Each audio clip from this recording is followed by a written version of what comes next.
Greetings, viewers. This is A Vision Entertainment once again, and I'm your host, Tommy Slaughter. We are here right now. This is a legend. This man was a part of the Guru Foundation. Him and Nottz, man, they really did some things together. Premier. This man right here is MC Krumbsnatcha, and he's right here on A Vision Entertainment. What's up, man? What's going on with you? Peace, Tommy. Thank you for having me on here, man. It's much appreciated, brother. Oh man, I appreciate that also, man, that you came to the show. I know how busy you are, So, welcome viewers. We're gonna get it in. We're gonna talk about some things. He's gonna let us know what's going on with him, new music, upcoming shows and everything. So once again, I thank you for coming on, man. No problem, bro. We're gonna go back to the 90s, right?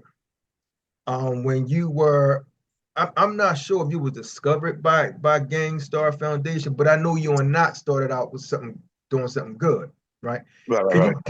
Yeah, and I just wanted to go back to the connection with you and Nottz and how that happened. I was part of an independent record label called MIA out of Lawrence, Mass. So, like we got with Nottz, the agreement initially was just for him to do one beat and stuff, and he was working with Busta Rhymes at the particular time. So we went out to Virginia Beach. So we made some type of deal where we'll provide him with all the studio equipment that he needs, and he'll do the whole album for me. Well, at least the majority of the album. Wow. So I drove like all the way to Norfolk, and brought him all the equipment that he needed to have his own studio. In return, he did the Snatcha Season 2 project for me. That project was off the chain, man. Look, and I also want, and let's go back to that project. Do you feel as though that project was one of your dopest albums that you ever done out of all of your catalogs? Oh man, it's kind of hard because I like this. There's some new projects that that I like. Like there's some recent ones that I released, and some that the fans hasn't heard, like Resurrection of the Golden Wolf, Shinobi, The Key. Like a lot of my latest releases, because it's a little bit more different. The content is more cleaner, the flow is different, but you started at a particular point. You never forget where you started. So that's right. I love those albums, but I'm trying to get better and better and better. So yeah, and you can't compare. It's kind of hard to compare those albums to then until now, because it's different. You came different. Yeah, I understand. Let's talk about your upbringing, man. What was your upbringing like, and how did it shape your music? Oh, I was a part military brat because my stepfather was in the military. So, we traveled. I lived on a lot of bases growing up. Wow. Okay. And, before I went into the military, when I hit like 17, I went into the military myself. But, my stepfather's sister was a DJ. Okay. So, he had all the new hip hop records and all the new records that was coming out. So one time I heard him playing UTFO, Roxanne. That was the first song that I heard that right then and there, I was like, yo, I want to try to write. I tried to DJ at first. It wasn't that good. So once I heard UTFO, I just started writing. And I was like 11 years old. And from there, I just started writing. I was fortunate, to meet some good people. So they're kind of connected to your upbringing, right? From that first day and coming up to now. Oh yeah. Learning discipline. Yeah. Learning how to adjust in different areas that you live in. And everything that you go through in your life, you experience, it adds on as wisdom. So I appreciate those experiences. It made me to who I am today, and who knows what I could be in the future. So, wow, that's dope, man. Do you ever feel like because I know you have a lot of music and you're still making music. You ever get to a point where you just don't want to do no music no more? I mean, when you listen to the music today, it's not hip hop. I don't know what to call it. But do you feel like, I don't feel like doing this right now? Like, do you go into those different types of situations or feelings? Quite frequently, brother. I'm gonna be honest with you, T. You always feel like that where you just give up. You feel like nobody's really listening to you or appreciating your craft, and you want to give up. But you got to understand, like, what you're leaving. You're not just leaving like music. You're leaving a legacy. So if that doesn't give you incentive enough to keep going, just take time to take time off, man, and reflect, man, to see what you really want out of life and that out of your career, out of yourself. Maybe you want to try something different, something new, a different direction. I'm always at that point. Um, but just the long run, just knowing that I've been here since the '90s. Everything that I'm recording, Right. it'll be, if it's not listened to now, maybe they'll listen in the future. So I take it as like leaving a testimony. That's right. Yeah, and they'll go back and pick in it. Like, okay, this was dope. Yeah, let's listen to this. Because people do that. People kind of miss the bus a few Right, times. right, So when you right, come out with music, they don't catch on to it. But right, after a right, while, let's say you retire, now they want to go back and check everything out. right, right. Yeah, that's how it goes, man. To be honest. Yeah. Well, yeah, it's this hit. I don't know if it's hip hop. I don't know about the music today. I don't even know what to call it. I just say rap music. Right, right. Yeah, yeah. Would you do a song with any of the new artists today? And I'm talking about like let's say the new artists. I'm not gonna name nobody. I like J. Cole. I like Kendrick Lamar. These are the artists that's out there in the limelight that's doing their thing. I haven't Yeah, really been following hip hop yeah, recently because I try to stay focused on my lane. that's That right. way, I'm not absorbing another artist's style Yeah, or anything is like coming through my mental. yeah, But hip hop changes, it evolves. The South came in, it went the Cash Money way. Now it's into the drill thing and the trap. That's what the kids are listening to. I'd rather not knock it, but we came up through the '90s yeah. The when it night, was the totally 80s, different. 90s. That's right. You That's had the flow. Yeah, right. you had the flow. We was That's right. Biggie, and Nas. everyone, NWA, Nas, Oh Wu man. Tang. Yeah, yeah, Yeah, we had some great artists. We were fortunate to see some great artists evolve, and I just try to stay focused on my thing, so I don't trip and fumble or stumble on my way. So, but I would love to work on any artist. Gain some new fans. Maybe they can yeah. have some of my fans. So yeah. So you would work with new artists. I mean, I don't think there's nothing wrong with Oh it, yeah. but because they can learn a lot from you, really. You know what I mean? Yeah, Actually, yeah, yeah. yeah. It would be a You, pleasure. yeah, it will be. And you just mentioned our era, 80s. I'm a 70s baby, but we talk about the 80s and the 90s, which is the golden era for me. It is. Right, right. Back in those days when you first dropped, I mean, when you first got discovered or whatever, you came out. I know you was making music before then, but in the Right, right. 90s, you really was taking off. Was there any, and we're talking about we had Mobb Deep, like you said, we had Nas, we had Kane, OC, we had the whole DITC. Is there anyone and from that era you wanted to do a song with but never had a chance to? Man, it would have been nice. Like I met Big Pun in D&D. Like I came up through D&D. So, Yeah, yeah, Biggie was coming through there, Jay-Z, Nas. And I was under Premier. So I had a chance to see all type of artists coming in and out of there. Premier's right. introducing me to a lot of artists. But I mean, I can't change what was already written. Yeah. I could just, I can appreciate because I'm from Lawrence. I'm from Lawrence, Boston, Mass. Hmm. And, I was fortunate enough to be pulled out of my environment and be around all these stars that I used to watch in MTV Raps. So it was surreal for me to see all these artists. For me to say one artist that I wanted to work with would be, it would be doing injustice. Right. It would be an injustice because I've seen almost all those artists come in and out of D&D.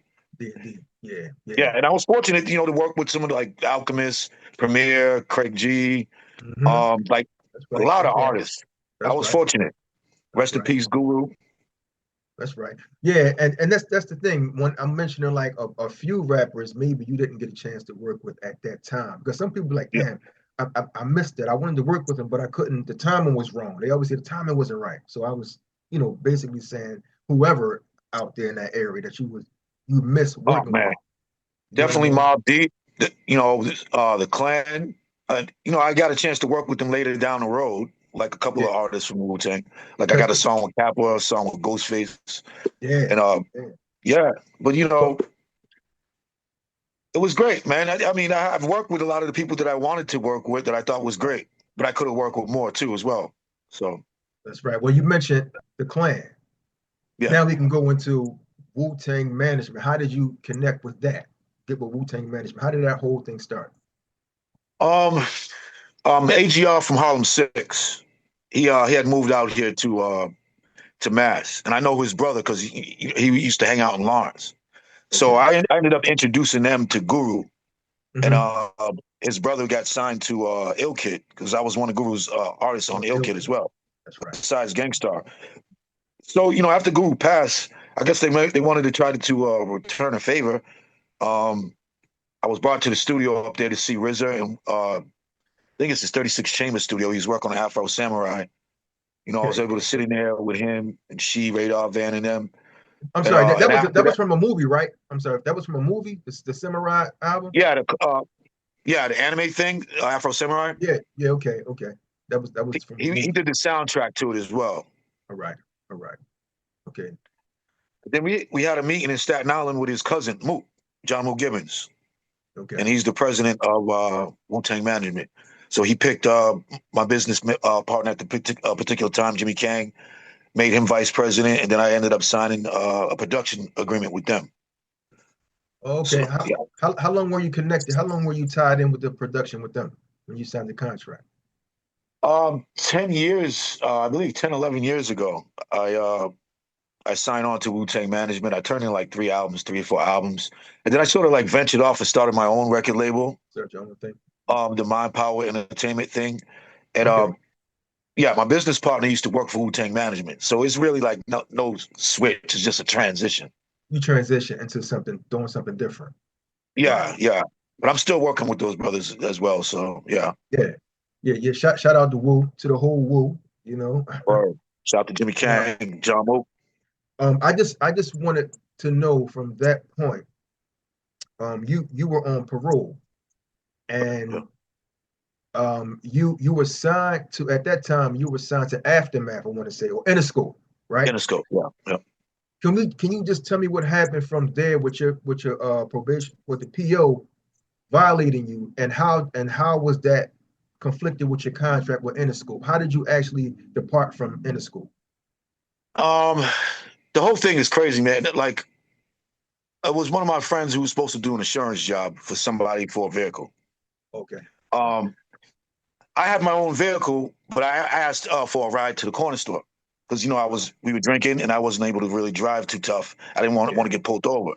Okay. So, to make a long story short, somebody called in the vehicle. The owner must have called in the vehicle, what have you, and we were swarmed at the gas stop when we went to go get some leaves. Cops So everywhere. Wow. yeah, everywhere, like making us put our hands up, come out of the car on the knees. The whole situation. I had no idea what the hell was going on, Yeah. but I ended up, because I was on a parole situation, and we had the Interscope lawyers from California. We had the Interscope lawyers from New York City call this parole officer. His name is Felix. Yeah, and he just violated me anyway. Wow. Even knowing that I had nothing really to do with that situation. So it sort of made Premier look bad because he was executive producer, At the and time. I was signed by Steve Stout. Oh, at that time. Wow. Okay. Okay. Yeah, Steve Stout was the president of Black Music in New Okay. York on Interscope. Okay. So that situation right there sort of threw me off. And I don't want to say blackballed, but no one really knew the context of the story. They just, okay, he messed up, he lost his deal, bad investment, and it wasn't really. Wow. I wasn't involved. I only asked for a ride to the store, and like sort of set me back like years. They didn't And if it care. wasn't, sorry. No, I'm sorry. Go ahead. Go ahead. If it wasn't for that W.O.L.V.E.S record, that sort of brought me back out on the Training Day soundtrack. Yeah. Yeah. This crazy because I got everything like right here in my little Rolodex situation. But yeah, so it's crazy because they didn't care to even listen to the story or hear how things really went down with you. No, no, it was terrible, man. Wow. Bad Wow. situation, man. And it was so funny though because I ended up catching a hip hop quotable and everything That's while I right. was in That's right. maximum That's security. right. Off a moment of truth, right? Oh yeah, yep, yep, Oh, we're gonna get into all. Yeah, and I ain't gonna keep you long, but we're gonna get into that a little bit. And yeah. and just to go back to that, to piggyback off the incarceration thing with Interscope. when they gave you, let's say if they gave you the money, right, to sign on. When you got locked up, do they take the money back? Do you owe them now, or you could just keep, going on your own mission? Like, do you owe the money from Oh that? no, no, not at all. Because we were at the point where we were still hashing out the numbers. You know, Okay. Yeah, yeah, yeah. yeah. And that deal was like for like 1.5 million, long before 50 Cent had Oh, long before. Yeah. you know, His I rich had, I guy had signed. DJ Premier as my executive producer. He was producing Right, Biggie, he was producing right. Nas, he was producing everyone. Everybody at Right. that time. Wow, Oh yeah. wow, 1.5. So you didn't even really get to get that money. It just was a negotiation deal. Before we could Wow, finalize. The next day I was supposed to be in New York City to wow. finalize it. Well, It was you crazy, man. I know, but you making moves now. It probably wasn't meant. I'm just saying things happen the way how things happen, you Right, know? right. Yeah. Yep. I just want to say something real quick from your catalog. And I see myself like the Black Rat Messiah, colossal, spreading my gospel through electrical wires. That right there was in the hip hop quotables, right? Yeah, yeah. That verse. When they came to you, like, how did they even get in there? Did somebody call you and say, "We want to put this in there"? Do they need your permission to do that, or just put your verse in there? Um, okay, I was upstate, and you only allowed like one phone call per day. So, I called Premier at Okay. D&D, and he was like, "Yo, you wouldn't believe this. The Source magazine is here, and you Right. won the hip hop quotable." I mean, Right. just out of the blue, I just called him because I wanted to speak to him, let him know what was going on. Yeah. And yeah, he was excited, man. He was like, "Yo, you just won the hip hop quotable." So Wow. I didn't really believe it too much Yeah. until Yeah. they started getting the magazine like next month, Hmm. because at that time you can get the magazines inside. If At that you're on the time, gang yeah. block. So I just heard a On whole your bunch of inmates. commissary, right? Yeah, your Yeah, yeah, commissary, you yeah. could get it. Yeah. Yeah. Well, I don't know how it is in New York City, but in Massachusetts, you're allowed to have magazine subscriptions, at least at that particular time. Okay. So I heard everybody like shaking the gates and screaming, and he was like, "Yo, you won a hip hop quotable." I Wow. couldn't believe it. Yeah, everyone was shaking the gates and screaming. It was wild. Yeah, that verse, it was crazy, man. It was crazy. What? So when you Thank you. kicked that in the studio, was Guru like, "Hey, man, that's hot"? Like, how was the chairs going on after you hit that verse? How happy and excited were they? He loved it. He loved it, and I mean, he loved it even more. Once I got the hip hop, I was awarded the hip hop quotable after, and that's when he decided to pull me in on Ill Kid. You know, The foundation, right? yeah, Gang Starr Foundation, but I was also Guru's personal artist. I was Gang Starr Foundation, but I was also signed to a production agreement with Guru, Ill Kid. Oh, so you was a part of the group and personal. You were signed personal to him, but you were still affiliated with the group. Oh yeah, There I you was go. Guru's personal artist. That was decent, man. Wow, that Yeah, was good. man, privilege. Guru was a legend. Rest in peace. That man did some Oh things. He left a legacy. yeah, That's what he did. You know. yeah, man. God rest his soul, and he was a good man. He was a good dude. He's a Yeah, very good yeah. dude. Very He humble. seemed like yeah. I was gonna say, it seemed like he's very humble, man. Like a humble Oh guy. yeah, he's very humble. Very good guy, man. Very good guy. God rest his soul. Wow, wow, man. Yeah, well, like I said, he left a legacy, man. He left something that it would never be duplicated, at all. Right, His right, rhymes. Wow, man. You talked about training day, and I had right. all Yeah, that written down, right? With M.O.P. Wolves, right? That's the song you did with M.O.P. right, right. Yeah. That phone. Can you tell me about that phone call of you getting on that training day soundtrack? It started first because it wasn't a guarantee for me to get on the Okay, soundtrack. okay, So they in Manhattan they had a private screening in a hotel.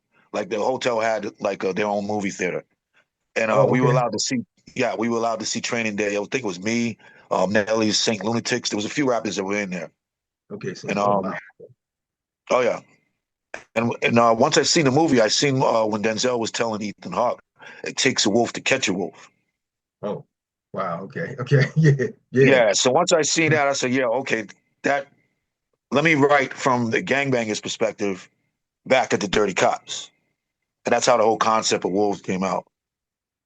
And wow, Wow. So that's how it happened with the soundtrack of Training Day. Wow. Wow. Yeah, and my manager called me and he was like, "Yo, but initially it was supposed to be Busta Rhymes. We wanted Busta Rhymes on the song, but he was Oh, too busy. oh, he was too busy at the time. Okay. Right. Right. So, So so you it know, would have been M.O.P. you, M.O.P, and Busta Rhymes. Just me and Busta Rhymes So is Busta. who we wanted first. Okay. And, yeah, and then you know, M.O.P. We have like a relationship through the Gang Starr Foundation. Okay. So they, Okay. you know, I was fortunate enough that they jumped on the record and they killed it. So Yeah, that's dope. That was dope, man. What thank what you. do you think what do you think kind of changed your life? I know how you know the way how you came up in the streets or got into a little trouble like everybody did. But where was that what was that point where you actually, you know, you talked to God one day or it could be in jail or what was that point where you just wanted to just do a whole 360 and just change? I want to say when I got shot, you know, Oh I ended wow. up getting, yeah, I got shot up like 5 to 7 times in Lawrence. And that's close to the God song. I ended up doing that song with Premier. Yeah. And, Wow. you know, I still was getting into a couple little scuffles here and there, but once I started working with the children, I used to work at a Taekwondo school, an after school program and a summer program for like Yeah. 7 years, volunteer work. Wow. Okay. Yeah, and just like being around the children, like I mean, you're It, more it, it touched you. cognizant of the behavior. Yeah, yeah. It touched you. Wow. Wow. So I want to do something for the, you know, for the kids and make sure, you know, Mhm. don't tarnish my image or brand anymore because you know the children are watching as well. So, Yeah, some things you have kids yourself, right?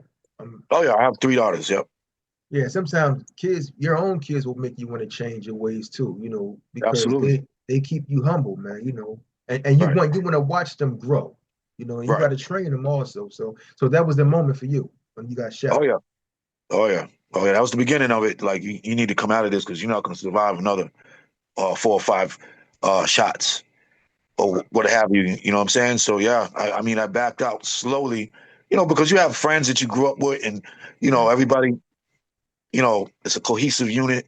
But you Mhm. know, I had to back away from that lifestyle because some of my friends were still in it. But I Yeah. wanted something better, so I had to move forward. Wow. And that's sometimes we got to do that. It's about growth. Like it's a growth period Right. in our lives that we need to change, you know. And Absolutely. that's what it's about, man. That's a good thing too. You know, Yes, you sir. want to. You're not wrong to you at all.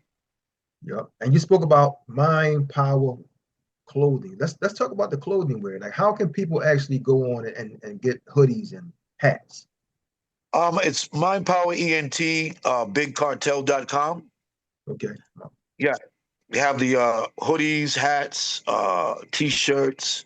They Mhm. have it all. You know, my business partner runs that segment of it. I sort of focus on the music, but it's Okay. on our Big Cartel, and yeah, we have everything on there: hats, sweaters, everything. Wow. So you can also order, you can go to the website and just get everything from there, right? Yeah, yes, sir. Yes, sir. I'll make sure I put that down to everything you're saying also. Wow. We'll have to get you on, man. I'm gonna talk to my business partner and see if we can send you out a hat or something. I appreciate that, man. I rock it. You know, I Yeah, will. that'll be great. One of my next interviews, I throw it on, man. You know, I All right, will. that's what's up.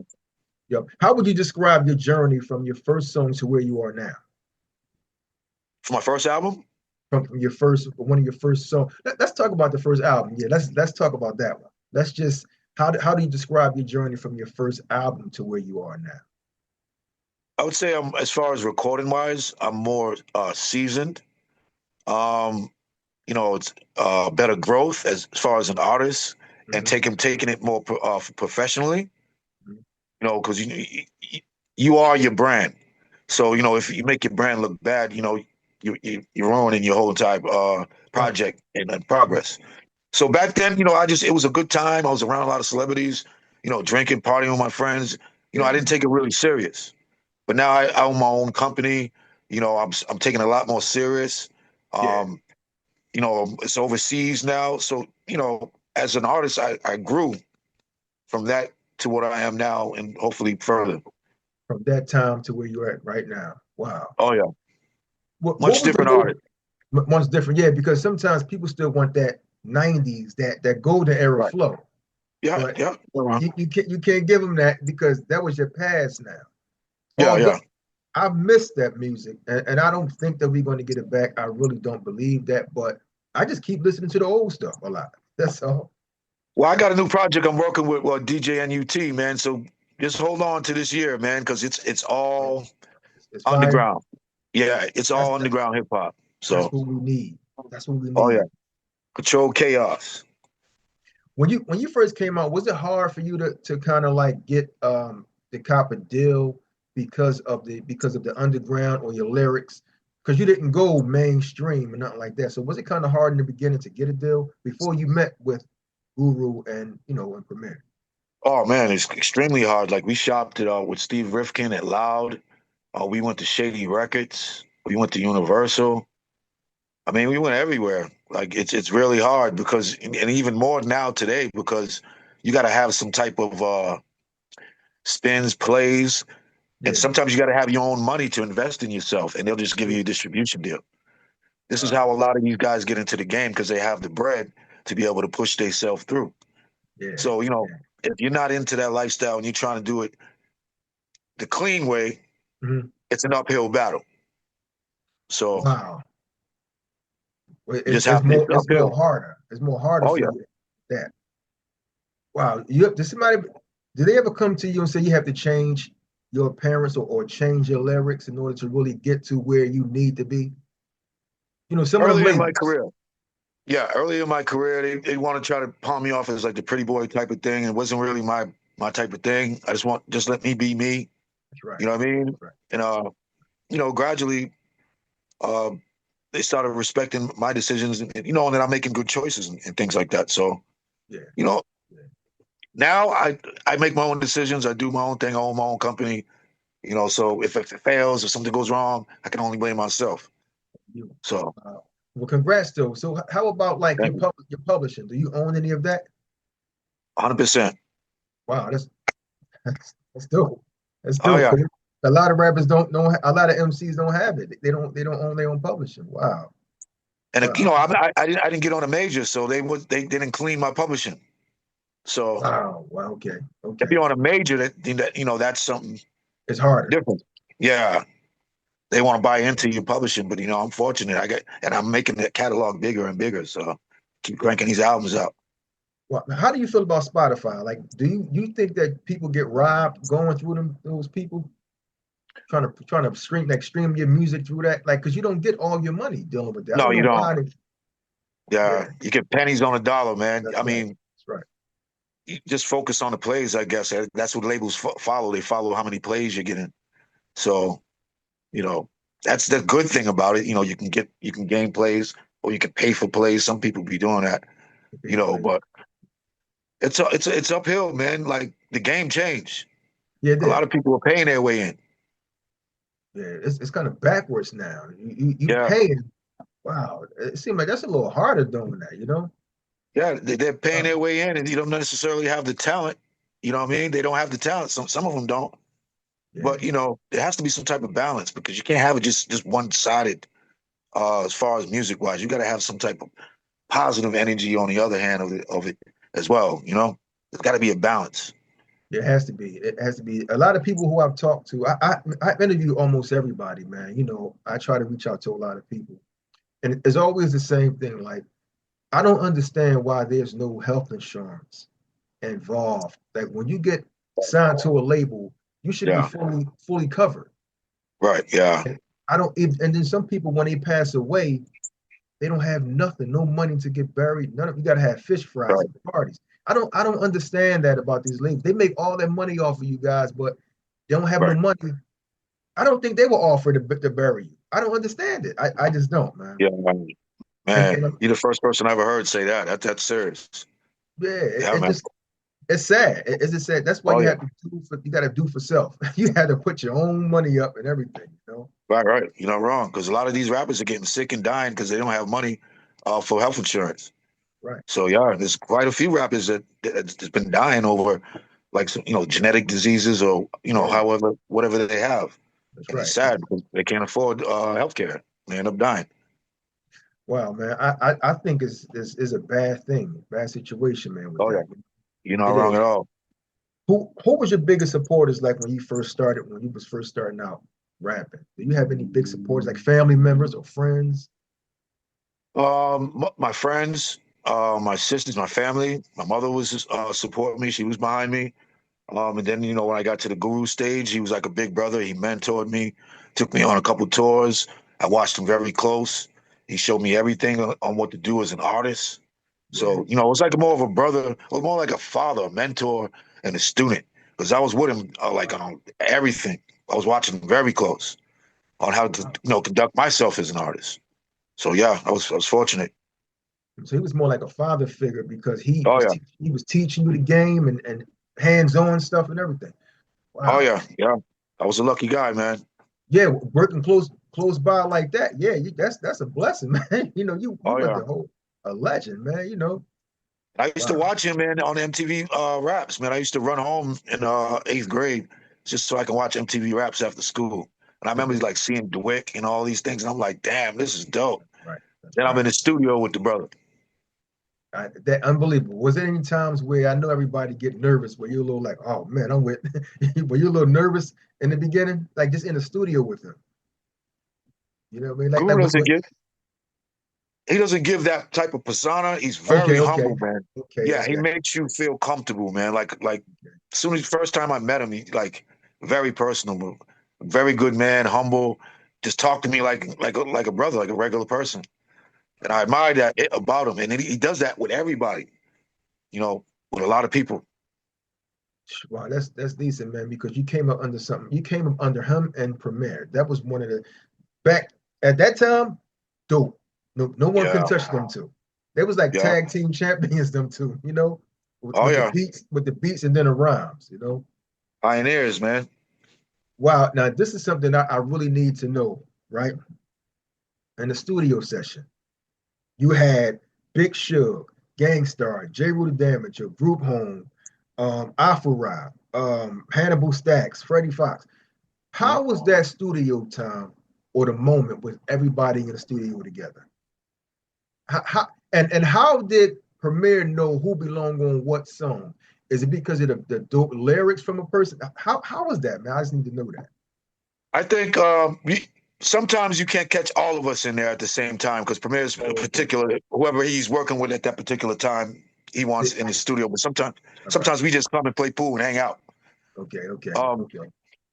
but I think when he crafts the beat, he hears the voice that needs to be on there when he's making the beat. All right. He's ingenious like that. So, Wow. Wow. Wow. That's Premier. There you go. You oh know. yeah, I was in the studio with him when he was doing 10 Crack Commandments with Biggie. Oh yeah. Oh y'all was together. Okay. Yeah, Okay. I was sitting there while he was mixing it. I was like, yo, when this comes out, this is gonna be crazy. Did he already have the beat in the tuck, or he made it right then and there? He made the beat right then and there, and then he Yeah. had just the scratches. Yeah. Yeah. One, No, 2, 3, 4, 5, 6. yeah, Okay. yeah, yeah. Wow. But Wow. when we were hearing it, it was just Biggie's lyrics. I think Biggie was in California at that particular time because it was a Oh, life after death. Was it life yeah, it after was death? Yeah, the yeah. He got double murdered CD. not too long after that. Wow. But yeah, we was listening to him in the studio. It was crazy.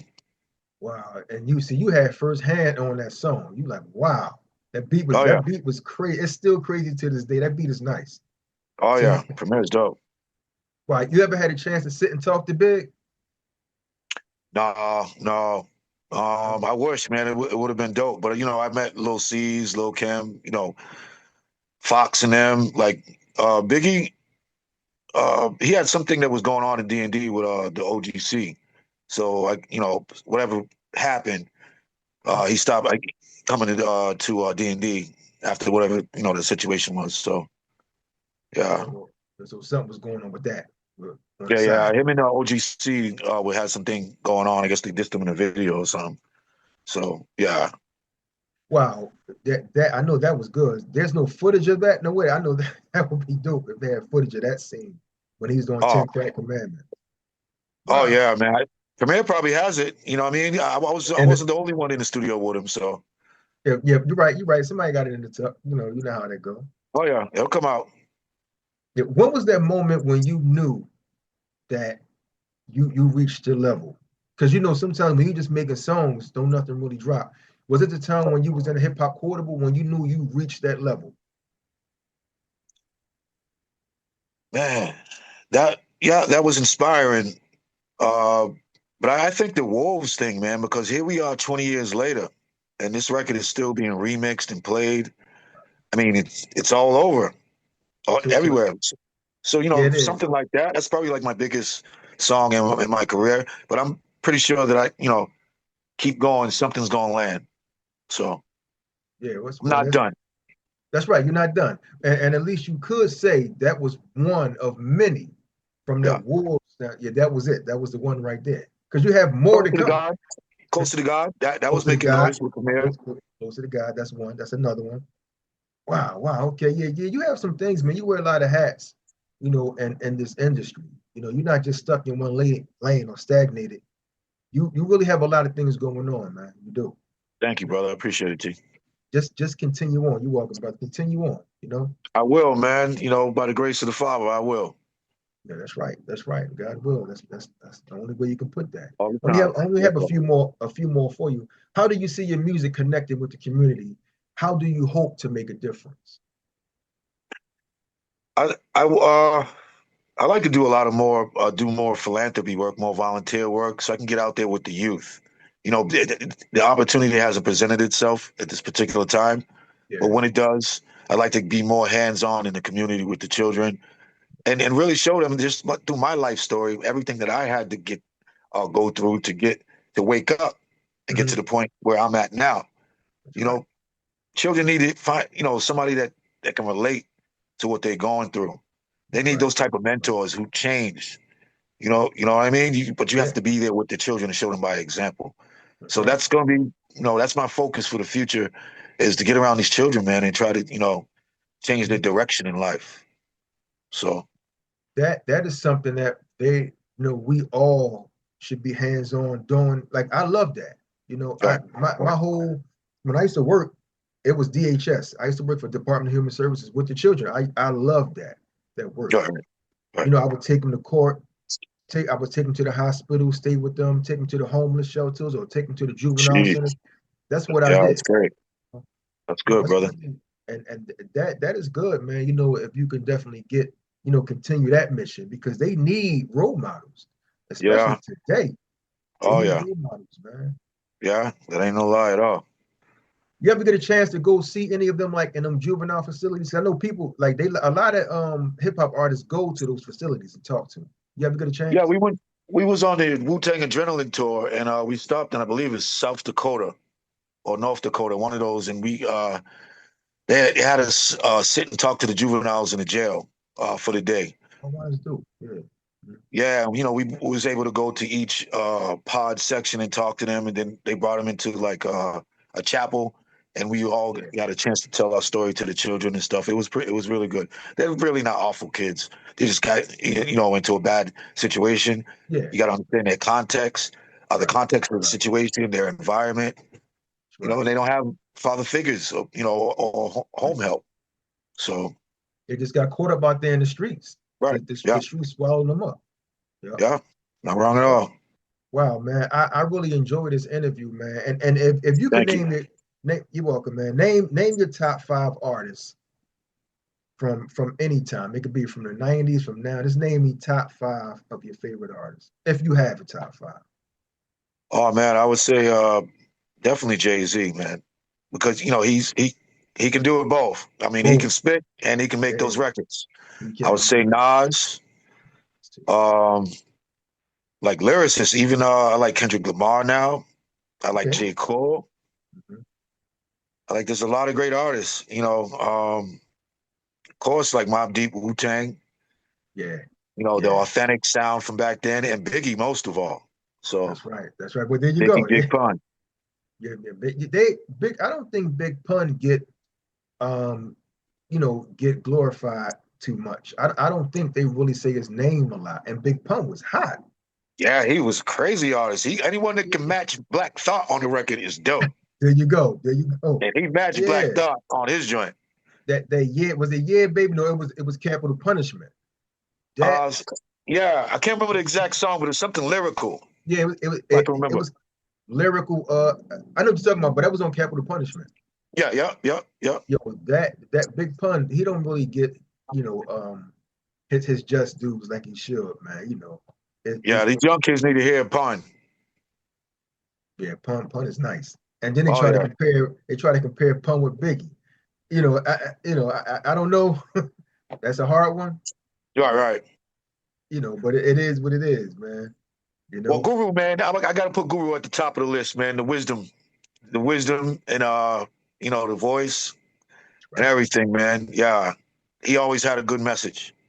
He did. And yeah, Every last one of his songs, from Just to Get a Rep to Manifest, right. to Take It Personal, they all was nice stories, man. All classics too. All Classics. classic. All Oh yeah, classic. not Man, wrong at all. wow. So you was there with the Moment of Truth, like almost all the albums he had. You know, you was Step Into a Rain, and you was right there. You know, Not in the beginning. like The up a Moment little of bit. Truth. Moment of Sorry. Truth.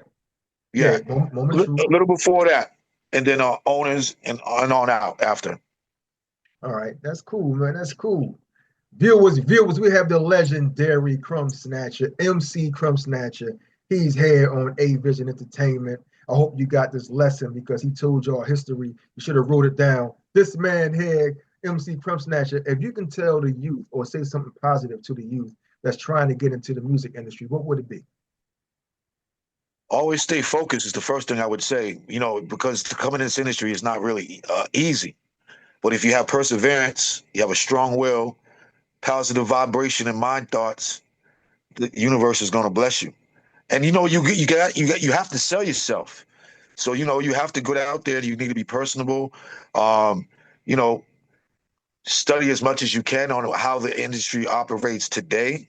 That's right. That's right. You know, and always never burn your bridges or your contacts because you never know when you need to go back That's right. and build with them. So you know, just that. Never give up, perseverance, keep a strong will because it's not easy. It takes a long time. I've been doing this for almost 30 years. So, you know, just don't give up is the main thing. You know, eventually it'll come around for you. Stay in it. Like you said, stay in it. Don't give up. That's it. Don't And lose love for the art. that's well said. And Yes, just sir. one more. Huh? What was the last thing you did for the first time? Yeah. I can't even remember, man. The last thing that I did for the first time. First Let's time. see. I want to say kayak. I Oh, mean, okay, okay. yeah, I've never That's on really the done boat. that Yeah. with the paddles. The paddles, yeah, the paddles on the little boat joint. Yeah, I've never done that before. So yeah, that was last summer. So that's something I never done before. But I plan on getting a lot more around nature. You know, it helps you. It harmonizes your vibration. So you know, the more Yeah. you're around nature in the woods, you know, camping, hiking. You know what I mean? And it'll help you as an artist as well, and it increase your Oh yeah. vibration. Yeah, just Wow. get around nature, and Yeah, I wanted it'll to know. fall naturally. I always wanted to know what was it for. I thought it was for like for your arms, like to get stronger. I didn't know exactly what they was doing with those paddles. When it comes to that. But To be honest, go ahead. I'm sorry. Go ahead. No, go ahead. I'm listening. To be honest, I mean, it takes a lot of muscle to do it, but I don't Yeah. think it was created for anything as far as what do you call it? For an Just exercise thing. exercise. Okay, that's what I always thought. Right. Yeah. Peace, y'all. This is Krumbsnatcha, and you're watching A Vision Entertainment with Tommy Slaughter. Peace.